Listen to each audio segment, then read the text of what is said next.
In today's video, I'm going to teach you how to view audit logs in Confluence.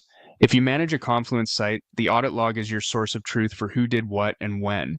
It's essential for troubleshooting, security reviews, and compliance reporting, so I'll walk you through where to find it, how to filter it, and how to manage retention and exports. First, open your Confluence site and make sure you're signed in with admin permissions. Without admin access, you won't be able to view the audit log. Once you're in, head to Confluence Administration from the Settings menu. This opens the Admin Center where you control site-wide configuration. Inside the Admin Center, go to Monitoring. This section groups tools that help you observe activity across your site. From there, select Audit Log. You'll land on a page listing recent events such as space and page changes, permission updates, app installations, and other administrative actions. Each entry typically includes an event name, who triggered it, the time, and related details. To quickly narrow things down, click the search bar and filter by a keyword.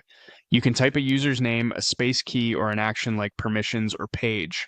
This is great when you're investigating a specific change or verifying a policy update.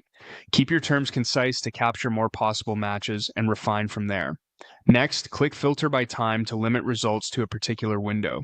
Choose a recent period or set a custom range to focus on when an issue occurred. Tightening the time frame speeds up your review and helps you zero in on the relevant entries. If you need to manage how long events are stored, go to Settings. Here you control the retention policy that determines how far back your audit trail goes. Click Keep events dating back and input a date or duration that aligns with your organization's compliance requirements. Longer retention provides a deeper history but may increase storage usage, so pick a value that balances investigation needs and data management. Changes here apply going forward. When you're ready to analyze or archive results outside Confluence, click Export. This downloads the current view so you can sort, pivot, or share it in your preferred tool. Be mindful that exports may contain sensitive operational details, so handle them according to your security policies. That's it. You've opened the audit log, filtered by keyword and time, adjusted retention, and exported the records you need. Thanks for watching, and feel free to replay any section as you manage your site's audit trail.